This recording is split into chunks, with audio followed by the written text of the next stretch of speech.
Muraho neza nshuti bakunzi ba NONAHA OFFICIAL TV, ahantu hatangirwa amakuru y'ukuri kandi asobanutse ku buzima bwacu bwa buri munsi. Ndi Theogene, umushyushyarugamba wanyu mu gusobanukirwa ibibera mu mutekano, ubutasi n'ibindi by'ingenzi byubaka igihugu cyacu. Uyu munsi turasesengura uko imbwa zifashishwa mu butasi no kurinda umutekano w'u Rwanda. Inkuru y'inshuti zacu zitagira uko zingana mu bikorwa by'ubutasi. Mureke twinjire mu makuru y'ingenzi kandi arambuye agufasha gusobanukirwa neza. Ikindi kanda subscribe tujye tubana buri munsi. Ikaze.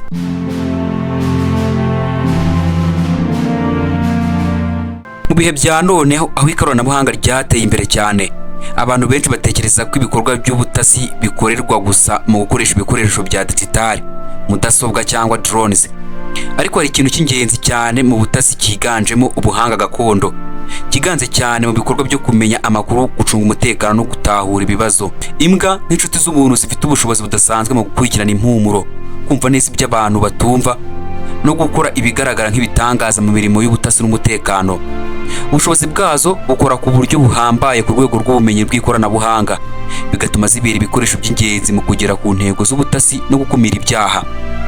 Muri iyi nyandiko turasesengura mu buryo burambuye uko imbwa zikoreshwa mu butasi, ubumenyi zifite, uburyo zitunganywa n'imyitozo yazo, ibyiza byazo mu kurinda umutekano ndetse n'ingero zifatika zigaragaza uruhare rwazo ku rwego rw'igihugu n'isi. Nk'uko nababwiye rero, imbwa zifite ubwonko buteye imbere mu gutahura no gutandukanya impumuro zinyuranye, harimo iz'abantu, ibikoresho by'ibitero, ibiyobyabwenge n'ibindi bikoresho by'ubutasi. Ubu bushobozi burenze kuri ubushobozi bwa tekinike y'ikoranabuhanga rikoreshwa mu gusuzuma ibimenyetso, cyane cyane ahantu hitaruye cyangwa hari urujijo. Ikindi kandi, imbwa zitozwa gukora akazi k'ubutasi zifite ubushobozi bwo kwiga no kumenya uko zikwiye kwitwara mu bihe bitandukanye. Zikaba zifite ubushobozi bwo kumva amabwiriza no kuyashyira mu bikorwa vuba kandi neza cyane. Nanone imbwa zitozwa gukorera mu bihe by'umutekano muke, hari ibibazo by'ibitero n'ahandi hantu h'akazi gakomeye, zigakora zitihutira gukora amakosa. Ibi byose bituma imbwa ziba nk'abakozi b'inzobere mu butasi, zigafasha mu bikorwa by'ubutasi butandukanye, haba mu rwego rwa gisirikare, urw'umutekano ndetse n'urwego rw'ubucuruzi. Mu bikorwa by'ubutasi, imbwa zifashishwa mu buryo butandukanye bitewe n'intego zigamije. Ibi bikaba byagabanurwa mu byiciro bikurikira. Icyiciro cya mbere ni ugutahura ibikoresho by'intwaro n'ibiyobyabwenge. Imbwa zitozwa gutahura impumuro y'ibikoresho by'intwaro, ibisasu, ibiyobyabwenge ndetse n'ibindi bikoresho bifite ingaruka mbi ku mutekano w'igihugu n'abaturage. Zishobora kugenzura abantu, ibinyabiziga, ibikapu n'ibindi bikoresho aho byaba biri hose. Ikindi, zifashishwa mu gukora iperereza ryimbitse. Zishobora gutahura impumuro y'ahantu abantu bari barihishe. Ibyo bigafasha abasirikare cyangwa abashinzwe umutekano gukusanya amakuru afatika ku birebana n'ibikorwa by'abashaka guhungabanya ituze. Nanone rero, imbwa nanone ziyifashishwa mu kurinda no gukumira ibyago. Imbwa zikoreshwa mu butasi bwo kurinda ibikorwa by'ingenzi, ahantu h'ingenzi n'abantu bafite inshingano zo gucunga umutekano w'igihugu. Zishobora no guhagarika abantu batifuzwa, zikaburizamo abashaka kugera ku bikorwa bibi. Ikindi nanone rero ni uko zifashishwa mu kugenzura imipaka n'ibibanza by'ingenzi. Imbwa zifashishwa mu gucunga umutekano mu mipaka y'igihugu, mu byambo by'indege, ku mihanda y'ingenzi ndetse no mu mazu ya gisirikare n'ibigo bya leta. Kugira ngo imbwa zibashe gukora neza mu butasi, bisaba imyitozo yihariye. Iyi myitozo ikubiyemo kwiga impumuro z'ibintu bitandukanye. Imbwa zitozwa gutahura impumuro y'ibintu byihariye, zikamenya gutandukanya impumuro nziza n'iziheza cyangwa ziteye impungenge. Kugira imyitwarire myiza mu kazi, imbwa zitozwa kwitwara neza mu bihe by'umutekano muke, kutavuna no gukorera mu matsinda y'abantu bafite inshingano z'umutekano, gukurikiza amabwiriza y'abazishinzwe. Imbwa zitozwa gukurikira amabwiriza y'abazihagarariye handlers mu buryo buhoraho, ku buryo zikorera mu bufatanye n'abasirikare cyangwa abapolisi. Kwitonda mu bihe byihariye. Mu butasi, imbwa zitozwa kutagira ubwoba cyangwa gusubira inyuma mu gihe zihuye n'ibibazo bikomeye ndetse no guhangana bitunguranye.